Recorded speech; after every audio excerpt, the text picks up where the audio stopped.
When I fly towards എന്ന ഡ്രാമയുടെ 11ാമത്തെ എപ്പിസോഡിന്റെ തുടക്കത്തിൽ new ഇയറിന് Jiya അച്ഛനൊപ്പം ഖുറാന്റെ വീട്ടിലേക്ക് എത്തുന്നു.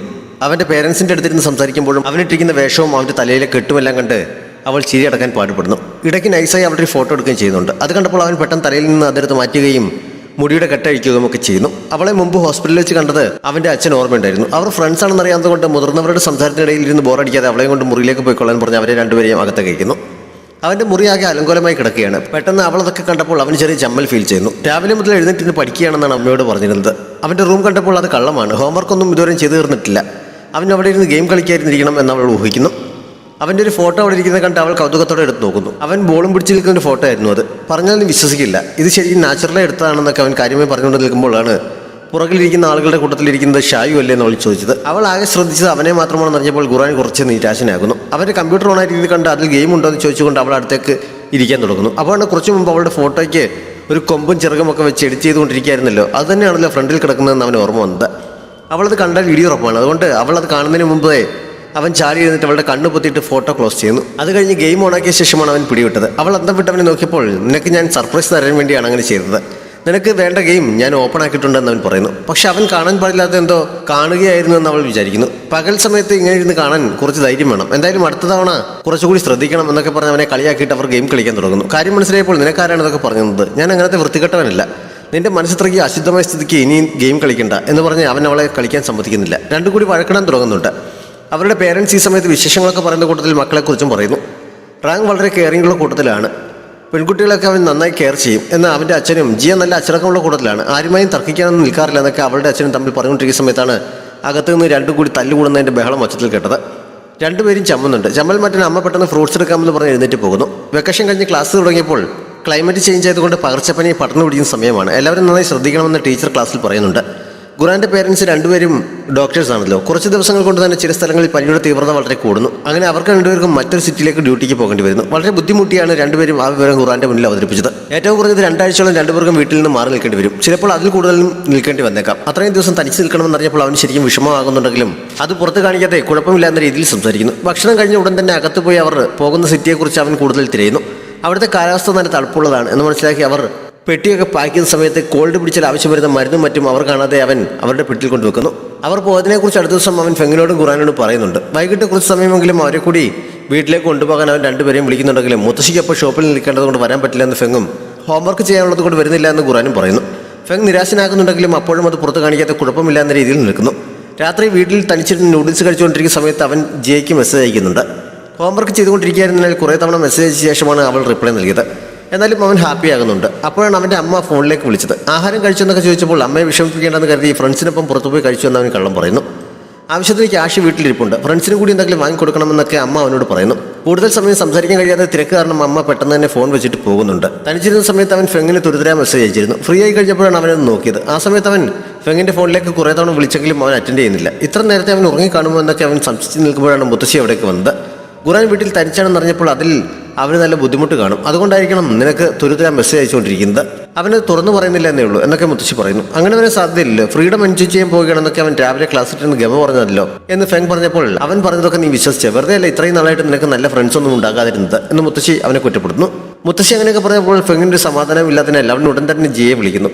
അവളുടെ വീട് ഖുറാന്റെ വീടിന് അടുത്താണെന്നും മുമ്പൊരു തവണ അവിടെ പോയിട്ടുണ്ടെന്നും അറിയാവുന്നത് കൊണ്ട് അഡ്രസ്സ് ചോദിച്ചാണ് അവൻ വിളിച്ചത്. ട്രാഫിക് കാരണം എത്താൻ ലേറ്റാവും. അതുകൊണ്ട് അവിടെ വരെ ഒന്ന് പോയി നോക്കാൻ ഫെങ് അവളെ നിർബന്ധിക്കുന്നു. അങ്ങനെ ജിയ ഖുറാന്റെ വീട്ടിലെത്തുന്നു. വാതിൽ കുറെ തട്ടി വിളിച്ചപ്പോൾ അവൻ വന്ന് വാതിൽ തുറന്നു കൊടുത്തെങ്കിലും ഒന്നും പറയുക പോലും ചെയ്യാതെ തിരികെ വീട്ടിൽ ചെന്ന് കിടക്കുന്നു. അവൻ്റെ കിടപ്പ് കണ്ട് അവൾ അടുത്ത് ഞാൻ തൊട്ട് നോക്കിയപ്പോൾ നല്ല പനിയുണ്ടെന്ന് മനസ്സിലാക്കുന്നത്. അവൾ ഉടനെ തന്നെ ഫെങ്ങിനെ വിളിച്ച് വിവരം പറഞ്ഞു. ട്രാഫിക് കാരണം അവനെത്താൻ ഇനി ലേറ്റാകുമെന്ന് പറഞ്ഞപ്പോൾ അവനോട് മരുന്ന് വാങ്ങിക്കൊണ്ടുവരാൻ പറഞ്ഞിട്ട് അവൾ തൽക്കാലം ചൂടൊന്ന് കുറയ്ക്കാൻ വേണ്ടി തുണി നനച്ചെടുക്കുകയും കൈ തുടച്ചു കൊടുക്കുകയും ഒക്കെ ചെയ്യുന്നു. അവനെ ശ്രദ്ധിച്ച് അവിടെ കൂടെ ഇരിക്കുന്ന കൂട്ടത്തിൽ ഇടയ്ക്ക് അവൾ മയങ്ങിപ്പോവുകയും ചെയ്യുന്നു. ആ സമയത്ത് അവൻ ഉണരുന്നുണ്ട്. അവൾ അവിടെ ഉണ്ട് എന്ന് അപ്പോഴാണ് അവൻ അറിയുന്നത്. അവൾ ഉറക്കത്തൂങ്ങി വീഴാൻ തുടങ്ങുന്നത് കണ്ട് അവൻ പെട്ടെന്ന് കൈകൊണ്ട് താങ്ങുന്നു. അപ്പോഴേക്കും അവളും ഉണരുന്നുണ്ട്. അവനിപ്പോൾ കുഴപ്പമൊന്നുമില്ലെന്ന് അറിയപ്പോഴാണ് അവൾക്ക് സമാധാനമായത്. അവൾക്ക് വാതിൽ തുറന്നു കൊടുത്തതൊന്നും അവന് ഓർമ്മയുണ്ടായിരുന്നില്ല. ഫെങ് വിളിച്ചു പറഞ്ഞിട്ടാണ് വന്നത് എന്ന് അവൾ അറിയിക്കുന്നു. അവൻ എന്താണ് ഇത്ര ലേറ്റ് ആവുന്നത് എന്ന് പറഞ്ഞുകൊണ്ട് അവൾ എഴുന്നേൽക്കുന്നു. കുറേ സമയം ഒരേ ഇരിപ്പിരുന്ന കാരണം കാലൊക്കെ മരവിച്ചിരുന്നതിനാൽ പെട്ടെന്ന് അവൾ മറിഞ്ഞു അവൻ്റെ മുകളിലേക്ക് വീഴുന്നു. രണ്ടുപേർക്കും എന്തോ ഒന്ന് ഫീൽ ചെയ്യുന്നുണ്ടെങ്കിലും അവൾ പെട്ടെന്ന് എഴുന്നേറ്റ് മാറിയിട്ട് ഫെങ് വരുന്നുണ്ടെന്ന് നോക്കാനേ മുറിക്ക് പുറത്തേക്ക് പോകുന്നു. ഫെങ് വന്ന് വിവരം അറിഞ്ഞു കഴിഞ്ഞപ്പോൾ തന്നെ ഖുറാന്റെ കുറേ ഡ്രസ്സും പുസ്തകങ്ങളും യൂണിഫോമും ഒക്കെ ഒരു പെട്ടിയിൽ പാക്ക് ചെയ്യുന്നു. എന്തായാലും 10-15 ദിവസം നീ തനിച്ച് താമസിക്കേണ്ടി വരും. അതിനിടയിൽ ഇങ്ങനെയുള്ള സംഭവങ്ങളൊക്കെ ഇനിയും ആവർത്തിക്കാൻ സാധ്യതയുണ്ട്. മുത്തശ്ശിയുടെ സ്വഭാവം വെച്ച് മുത്തശ്ശി എല്ലാ ദിവസവും എന്നോട് നിന്നെ ചെക്ക് ചെയ്യാൻ ആവശ്യപ്പെടും. അതുകൊണ്ട് എൻ്റെ സമാധാനത്തിന് വേണ്ടി നിന്റെ പേരൻസ് തിരിച്ചു വരുന്നവരെ ഞാൻ നിന്നെ എൻ്റെ വീട്ടിലേക്ക് കൊണ്ടുപോവുകയാണ് എന്നവൻ പറയുന്നു. അത് മുത്തശ്ശിക്ക് ബുദ്ധിമുട്ടാവില്ല എന്ന് പറഞ്ഞ് ഖുറാൻ ഒഴിഞ്ഞു മാറാൻ നോക്കിയതാണ്. നീ വരുന്നുണ്ടെന്ന് പറഞ്ഞപ്പോൾ മുത്തശ്ശി സ്പെഷ്യൽ ഡിഷൊക്കെ റെഡിയാക്കിയിട്ടുണ്ടെന്ന് പറഞ്ഞ് ഫെങ് ഫുഡ് ഐറ്റംസിന്റെ പേര് പറയുന്നു. അവൻ പറഞ്ഞു തരുന്നതിന് മുമ്പേ ഇനിയും ഇവിടെ എന്ത് കാണാൻ ഇരിക്കുകയാണ് എന്ന് പറഞ്ഞ് ഖുറാൻ പുറത്തേക്ക് ഇറങ്ങി പോകുന്നു. ഫെങ് അന്തം വിട്ട് നിൽക്കുന്ന കണ്ട് അവൻ തിരികെ ചെന്ന് പെട്ടിയും വാങ്ങി മുന്നോട്ട് പോകുന്നു. ഫെങ്ങും പുറകെ പോയപ്പോൾ ഞാൻ ആരായി എന്ന മട്ടിൽ ജിയയും എഴുന്നേറ്റ് പോകുന്നുണ്ട്. മുത്തശ്ശിയുടെ ശല്യം സഹിക്കാൻ കഴിയാത്തത് കൊണ്ടാണ് അവനെ കൂട്ടിക്കൊണ്ട് വന്നത് എന്നൊക്കെയാണ് പറയുന്നതെങ്കിലും ഖുറാൻ വീട്ടിൽ നിൽക്കാൻ വന്നത് ഫെങ്ങിനെ ശരിക്കും സന്തോഷിപ്പിക്കുന്നുണ്ട് എന്ന് ജിയയ്ക്ക് മനസ്സിലാകുന്നു. അവളത് ചോദിച്ചെങ്കിലും അവനത് അംഗീകരിച്ചു കൊടുക്കുന്നില്ല. അവിടെ വേറെ റൂമൊന്നും ഇല്ലാത്തത് കൊണ്ട് അവൻ്റെ കൂടെ തന്നെ നിലത്ത് ബെഡ് വിരിച്ചാണ് കിടക്കാൻ അവൻ റെഡിയാക്കിയത്. ഖുറാൻ ഈ സമയത്ത് അമ്മയുടെ കോൾ വരുന്നുണ്ടെങ്കിലും വരാൻ 2 ആഴ്ച കൂടി ലേറ്റ് ആയേക്കും എന്നൊക്കെ പറഞ്ഞതല്ലാതെ അവന് പനിയാണ് എന്ന് പറയാനുള്ള അവസരം പോലും കിട്ടുന്നതിന് മുമ്പ് തിരക്ക് കാരണം അമ്മ കോൾ കട്ട് ചെയ്യുന്നു. അവനാകെ വിഷമിച്ചു നിൽക്കുന്ന സമയത്ത് ജിയ അവൻ്റെ പുറകിലെത്തുന്നു. ഫോണിലെ സംസാരം കുറച്ച് അവളും കേട്ടിരുന്നതിനാൽ സിറ്റുവേഷൻ അവൾക്കും മനസ്സിലാകുന്നുണ്ട്. നിനക്കെന്താ സ്റ്റോറി പറയാനുള്ളത് പോലെ തോന്നല്ലോ എന്ന് പറഞ്ഞുകൊണ്ടാണ് അവൾ അടുത്തേക്ക് ചെന്നത്. അവൻ മൂഡ് ഓഫ് ആണെന്ന് മനസ്സിലാക്കുന്നതിനാൽ അവൾ കുറച്ച് സമയം അവൻ്റെ കൂടെ തന്നെ നിന്ന് സംസാരിക്കുന്നു. ഞാൻ മൂഡ് ഓഫ് ആണെന്ന് നിനക്ക് പോലും മനസ്സിലായി, പക്ഷേ എൻ്റെ പേരൻസിന് ഒരിക്കൽ പോലും ഒന്നും മനസ്സിലായിട്ടില്ല. അവർക്ക് എന്നേക്കാൾ പ്രധാനം പേഷ്യൻസ് ആണ് എന്ന് എനിക്ക് എപ്പോഴും തോന്നാറുണ്ട്. എൻ്റെ കുട്ടിക്കാലം മുതൽ അവർ എപ്പോഴും ജോലിയുടെ തിരക്കിലായിരിക്കും. മിക്ക ദിവസവും ഞാൻ ഉറങ്ങുമ്പോൾ അവർ വന്നിട്ടുണ്ടാകില്ല. രാവിലെ ഉണരുമ്പോഴേക്കും പോയി കഴിയും. ചിലപ്പോഴൊക്കെ അവരോടുള്ള ദേഷ്യം കാണിക്കാൻ ഞാൻ വീടിൻ്റെ ഏതെങ്കിലും ഒരു മൂലയിൽ ഒളിച്ചിരിക്കും. അവർ വരുമ്പോൾ എന്നെ കാണാതെ പേടിച്ച് തിരഞ്ഞു നടക്കുന്നത് ഞാൻ സങ്കല്പിക്കും. പക്ഷെ അവിടെ ഇരുന്ന് ഉറങ്ങിയിട്ട് ഉണർന്നാൽ പോലും അവർ വീട്ടിലെത്തിയിട്ടുണ്ടാകില്ല. ഞാൻ അവർക്കൊപ്പം നടത്തിയിട്ടുള്ള ഈ എണ്ണമില്ലാത്ത ഒളിച്ചുകളിയെപ്പറ്റി അവർക്കൊരു ഐഡിയ പോലുമില്ല. ഒരിക്കൽ പോലും അവർ എന്നെ കണ്ടെത്തിയിട്ടില്ല. എല്ലാ തവണയും ഞാൻ തന്നെയാണ് കളിയിൽ ജയിക്കാറുള്ളത്. ഒരു വട്ടമെങ്കിലും തോൽക്കാൻ ഞാൻ ആഗ്രഹിച്ചിട്ടുണ്ടെന്നൊക്കെ അവൻ വിഷമത്തോടെ പറയുന്നു. എങ്കിൽ ഇന്നത്തെ ഒളിച്ചുകളിയിൽ ഞാൻ ജയിച്ചു എന്ന് പറയാം. ഇന്ന് ഞാൻ നിന്നെ കണ്ടെത്തിയില്ല എന്ന് അവൾ ചോദിക്കുന്നു. ഒളിച്ചു കളിക്കാൻ ഞാനൊരു എക്സ്പെർട്ടാണ്. അടുത്ത തവണ നിനക്ക് കളിക്കണമെന്ന് തോന്നുമ്പോൾ എന്നോട് പറഞ്ഞാൽ മതി, ഞാൻ ഉറപ്പായി നിന്നെ കണ്ടെത്തും. പക്ഷേ ഞാൻ ജയിക്കുകയാണെങ്കിൽ നീ എനിക്ക് സ്നാക്സ് വാങ്ങി തരണം എന്നൊക്കെ അവനെ ആശ്വസിപ്പിക്കാൻ വേണ്ടി അവൾ പറയുന്നുണ്ട്. അത് കേട്ടപ്പോൾ അവൻ ചിരിക്കുന്നു. നിന്റെ വിഷമം കുറച്ചെങ്കിലും മാറിയെന്ന് ചിരിച്ചുകൊണ്ട് അവൾ ചോദിക്കുന്നു. എനിക്കിപ്പോൾ നല്ല മൂഡ് തോന്നുന്നുണ്ട് എന്നവൻ പറഞ്ഞപ്പോൾ ചിരിക്കുമ്പോഴാണ് നിന്നെ കാണാൻ ഭംഗിയെന്നും അവൾ പറയുന്നു. അവൾ അങ്ങനെ പറഞ്ഞതും അവനെ സന്തോഷിപ്പിക്കുന്നുണ്ട്. അവൾ പോയ ശേഷം ഫെങ്ങിൻ്റെ ഒപ്പം കിടക്കാൻ തയ്യാറെടുക്കുന്നു. മുത്തശ്ശി രണ്ടുപേർക്കും കുടിക്കാൻ പാലൊക്കെ കൊണ്ട് കൊടുക്കുന്നുണ്ട്. കിടന്നു കഴിഞ്ഞ് കണ്ണടച്ചപ്പോൾ നേരത്തെ ജിയ മുകളിലേക്ക് മറിഞ്ഞു വിടുന്നതിനെക്കുറിച്ചാണ് അവന് ഓർമ്മ വന്നത്. ഓർത്തപ്പോൾ അവൻ അറിയാതെ മുഖത്ത് ചിരി വരുന്നുണ്ട്. അത് ശ്രദ്ധിച്ച് കിടക്കുന്ന ഫെങ് ഖുറാൻ ഇടയ്ക്ക് കണ്ണു തുറന്നപ്പോൾ അവൻ മുഖത്തേക്ക് തന്നെ നോക്കി കിടക്കുന്ന കണ്ട് ഞെട്ടുന്നു. നിന്റെ മുഖം ഇപ്പോഴും ചുമക്കുന്നുണ്ടല്ലോ, പനി ഇതുവരെ കുറഞ്ഞില്ല എന്നൊക്കെ ചോദിച്ചിട്ട് അവൻ തൊട്ട് നോക്കുന്നു. നെഞ്ചിലേക്ക് തലവെച്ച് അവൻ്റെ നെഞ്ചിടിപ്പും പരിശോധിക്കുന്നുണ്ട്. നെഞ്ചിടിപ്പ് വളരെ കൂടിയിരിക്കുന്നല്ലോ, ഞാൻ നോക്കട്ടെ എന്ന് പറഞ്ഞ് അവൻ ഡ്രസ്സിലൂടെ കൈയിടാൻ തുടങ്ങിയപ്പോൾ എനിക്ക് കുഴപ്പമൊന്നുമില്ലെന്ന് പറഞ്ഞ് ഖുറാനെ എതിർക്കുന്നു.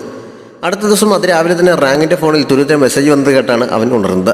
ഖുറാനും ഫെങ്ങും മാറി തിരിഞ്ഞ് രണ്ടുപേരുടെയും പരാതികൾ പറഞ്ഞുകൊണ്ട് അവന് മെസ്സേജ് അയക്കുകയാണ്. ഫെങ് ഇന്നലെ രാത്രി ഒരു കാട്ടുപോത്തിനെ പോലെ കൂർക്കം വലിക്കുന്നുണ്ടായിരുന്നു, എനിക്ക് ഉറങ്ങാനേ പറ്റിയില്ല എന്നൊക്കെ ഖുറാൻ്റെ ചവിട്ടുകൊണ്ട് എൻ്റെ നടുവൊക്കെ ഒരു പരുവമായെന്ന് ഫെങ്ങും അവന് മെസ്സേജ് അയക്കുന്നു. എനിക്ക് സുഖമില്ലാതിരുന്നിട്ട് നീ വരുന്നില്ലെന്നും ഖുറാൻ ചോദിക്കുന്നുണ്ട്.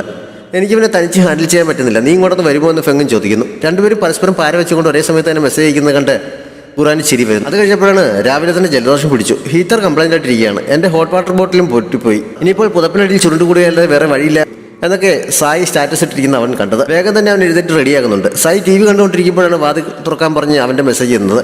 അവൾ ആവേശത്തോടെ ഓടിച്ചെന്ന് ഡോർ തുറന്നെങ്കിലും അവിടെ ആരും ഉണ്ടായിരുന്നില്ല. അവനും എന്നെ പറ്റിക്കാൻ തുടങ്ങിയെന്ന് ചിന്തിച്ച് അവൾ തിരികെ കയറാൻ തുടങ്ങിയപ്പോഴാണ് ഡോറിൽ തൂക്കിയിട്ടിരുന്ന കവർ കണ്ടത്. കോൾഡിലുള്ള മരുന്നും മറ്റുമായിരുന്നു അതിൽ. അത് കണ്ട് അവൾ സന്തോഷിച്ച് നിൽക്കുമ്പോഴാണ് അവൻ്റെ കോൾ വന്നത്.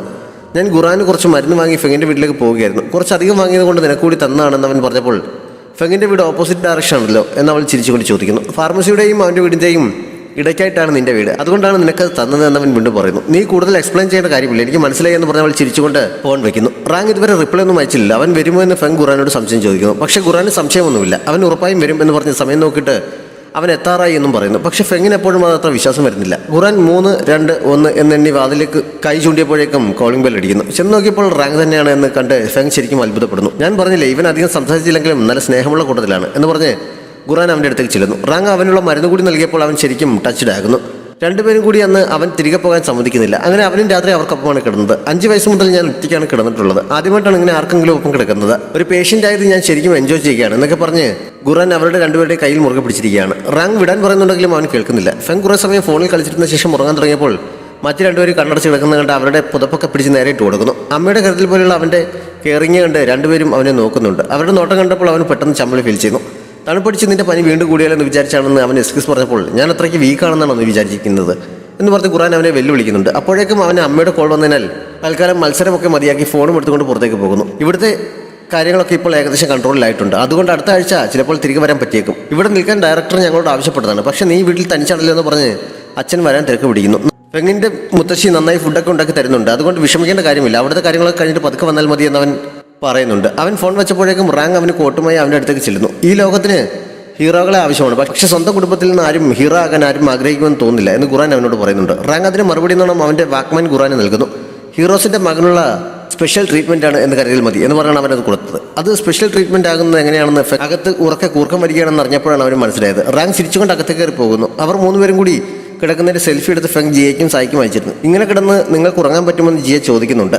ഞങ്ങൾ ഫ്രണ്ട്സ് ഇങ്ങനെയൊക്കെയാണ്, നിങ്ങളെപ്പോലെയല്ല, ഞങ്ങൾക്ക് എങ്ങനെയാണെങ്കിലും ഒരു കുഴപ്പമില്ലെന്നൊക്കെ അവൻ റിപ്ലൈ നൽകുന്നു. അപ്പോഴേക്കും ഖുറാൻ ഉറക്കത്തിൽ അവന്റെ പുതപ്പ് വലിച്ചെടുക്കുന്നുണ്ട്. ഇത് എന്റെ പുതപ്പാണെന്ന് പറഞ്ഞ് അവൻ തിരിച്ചു പിടിക്കുന്നു.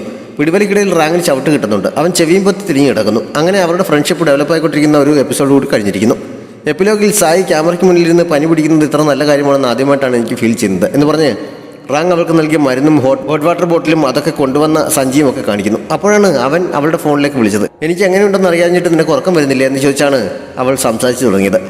അവൾ മരുന്നൊക്കെ കഴിച്ച് ഉറങ്ങാൻ കിടക്കണമെന്നൊക്കെ ഒന്ന് ചോദിക്കുന്നുണ്ട്. ഞാൻ കിടക്കാൻ പോവുകയാണ്, നീ കിടക്കാറായോ എന്നവൾ തിരിച്ചു ചോദിക്കുന്നു. പക്ഷെ ആ സമയത്ത് അവൻ അവളുടെ വീടിന് താഴെ നിൽപ്പുണ്ട്. മുറിയിലെ ലൈറ്റ് അണയുന്നത് കണ്ടപ്പോൾ ഞാനും ഉറങ്ങാൻ പോവുകയാണെന്ന് പറഞ്ഞ് അവൻ കട്ട് ചെയ്തിട്ട് ചിരിച്ചുകൊണ്ട് തിരിഞ്ഞു നടക്കുന്നു.